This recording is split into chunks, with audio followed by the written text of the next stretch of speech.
King of romance कहे जाने वाले शाहरुख खान को तमगा मिला था। उनकी फिल्म आई थी दिल वाले दुल्हनिया ले जाएंगे उसके बाद, लेकिन ऐसा कम ही लोग जानते हैं कि शाहरुख रोमांस के बादशाह फिल्मों में ही नहीं थे बल्कि रियल लाइफ में भी वो रोमांस के ही बादशाह थे। और अपना प्यार पाने के लिए वो बहुत बड़े बड़े इम्तिहान से भी गुजरे थे। धर्म, समाज और स्ट्रगल जैसी कई बाधाओं से लड़ते हुए शाहरुख खान ने असल जिंदगी में भी प्यार बादशाहों जैसा किया और अपना प्यार और वादा निभाने के लिए वो सपनों के शहर जा पहुंचे, जहां उन्होंने करोड़ों की भीड़ में भी अपने प्यार को ढूंढ निकाला। शाहरुख खान का एक बहुत ही फेमस डायलॉग है कि इतनी शिद्दत से मैंने तुम्हें पाने की कोशिश की है कि हर जर्रे ने तुम्हें मुझसे मिलाने की साजिश की। शाहरुख खान ने कैसे अपने प्यार को हासिल कर लिया, कैसे उन्होंने गौरी को पाने के लिए तीन तीन शादियां रचाई, क्यों शाहरुख खान ने अपना नाम जितेंद्र कुमार तुली रखा तो क्यों गौरी ने अपना नाम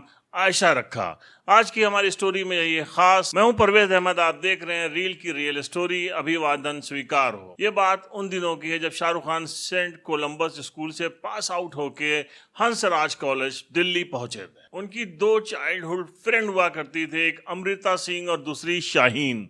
अमृता सिंह को आप सभी जानते हैं, वो फिल्मों की एक बड़ी एक्ट्रेस बनी और उसके बाद सैफ अली खान की वो पत्नी बनी। बात 1984 की है। उसी बीच में शाहीन के घर पे एक पार्टी थी। शाहरुख खान जब उसमें पहुंचे तो एक लड़की को देख के वो इम्प्रेस हो गए। उस लड़की को उन्होंने डांस का ऑफर किया, लेकिन उस लड़की ने मना कर दिया। शाहरुख को प्रभावित करने वाली लड़की गौरी छिब्बर थी, जिसको शाहरुख पहले ही मुलाकात में अपना दिल दे बैठे। उस छोटी सी मुलाकात में शाहरुख खान को उसका बेसिक नंबर पता चल गया। दोनों में बातचीत का सिलसिला शुरू हुआ और फिर धीरे धीरे मुलाकातें होने लगी और ये मुलाकातें प्यार में कब बदल गई पता ही नहीं चला। शाहरुख गौरी को लेकर बहुत ही ज्यादा पॉजिटिव थे और एक दिन आखिर शाहरुख ने गौरी को अपनी जिंदगी में लाने का फैसला किया। और जब उसको ये बात बताई तो गौरी भी बहुत हैरान हो गई।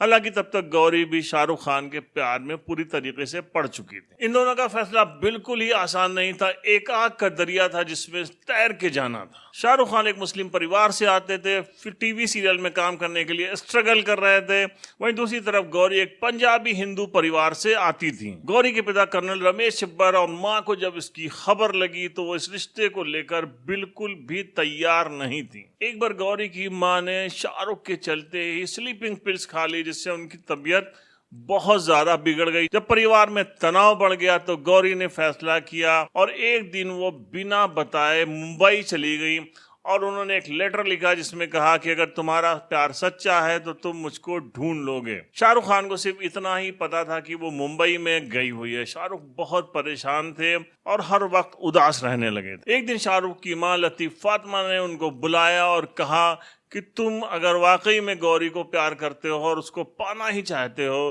तो तुम मुंबई जाओ और उसको ढूंढ निकालो। सिर्फ 10,000 रुपए अपनी जेब में रखकर शाहरुख मुंबई पहुंचे और दिन रात वो ढूंढते रहे अपने प्यार को। आखिर एक दिन आया जब जूही के बीच पे शाहरुख जा रहे थे और सामने से उनको गौरी आती दिखाई दी।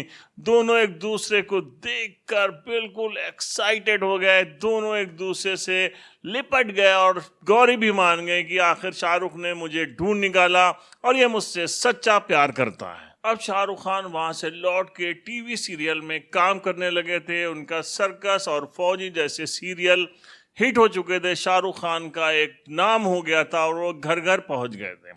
इसी बीच शाहरुख को एक और झटका लगा। उनकी माँ हमेशा हमेशा के लिए दुनिया को छोड़कर चली गई। शाहरुख खान जो पहले ही अपने पिता को खो चुके थे, अपनी माँ की मौत से टूट गए। ऐसे में गौरी ने उनको बहुत सहारा दिया और शाहरुख ने कहा कि अब वो वक्त आ गया है जब हम लोग एक हो जाएंगे, मुझे तुम्हारी बहुत जरूरत है। शाहरुख को गौरी छिब्बर से गौरी खान बनाना था, लेकिन ये आसान नहीं था। अब दोनों ने फैसला कर ही लिया था कि वो शादी कर लेंगे, लेकिन इसी बीच एक और अड़चन आ गई। शाहरुख खान जो कि जब गौरी को ढूंढ रहे थे सपनों के शहर मुंबई में, तो उस वक्त उनको समझ में आ गया कि अगर बड़ा कलाकार बनना है, मुंबई में राज करना है, तो उनको बॉलीवुड ज्वाइन करना पड़ेगा। और इसी बीच हेमा मालिनी ने उनको अपनी पहली फिल्म का ऑफर भी दे दिया।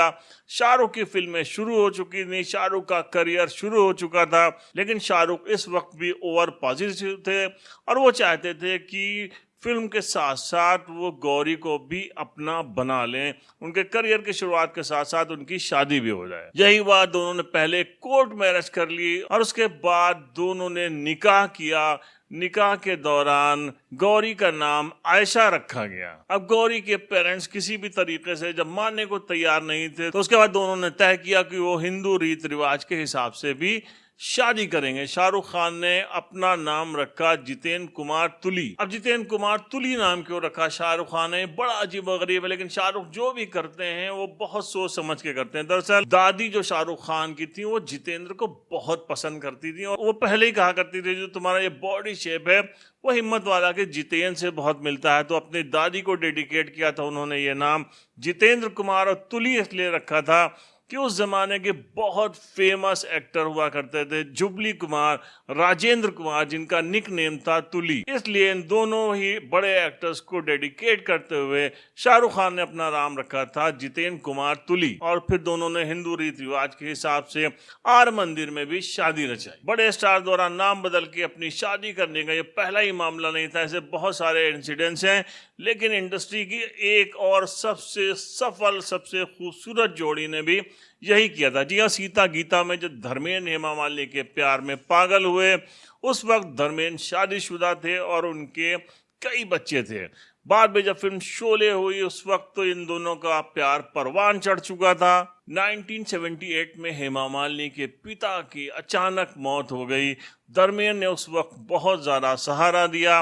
हेमा भी फैसला कर चुकी थी कि अब वो धर्मेंद्र के बिना नहीं रह पाएंगी, क्योंकि धर्मेंद्र शादीशुदा थे। अपनी पहली पत्नी प्रकाश कौर से भी वो प्यार करते थे और किसी भी सूरत उनको तलाक नहीं देना चाहते थे। इसलिए धर्मेंद्र ने अपना नाम बदला और दिलावर खान किया और हेमा मालिनी का नाम आयशा किया। फिर दोनों ने निकाह किया और इस तरीके से धर्मेंद्र हेमा मालिनी एक हो गए। बाद में जब ये बात सबको पता चल गई तो धर्मेंद्र ने फिर से हेमा मालिनी से हिंदू रीति रिवाज के हिसाब से शादी की। तो ये थी बॉलीवुड के सबसे खूबसूरत पेयर की इश्क की कहानियां, जिन्होंने शादी करने के बाद फिर कभी किसी की तरफ मुड़ के नहीं देखा। उनका कोई भी किस्सा कभी किसी के साथ फिर मशहूर नहीं हुआ और एक दूसरे के प्यार में हमेशा हमेशा के लिए वो बन गए। ये स्टोरी अगर आपको पसंद हुई है तो प्लीज़ लाइक करिए, हमारे चैनल को सब्सक्राइब करिए। हम मिलते हैं नेक्स्ट एपिसोड में एक नई स्टोरी के साथ। तब तक के लिए अपना ख्याल रखिएगा। जय हिंद।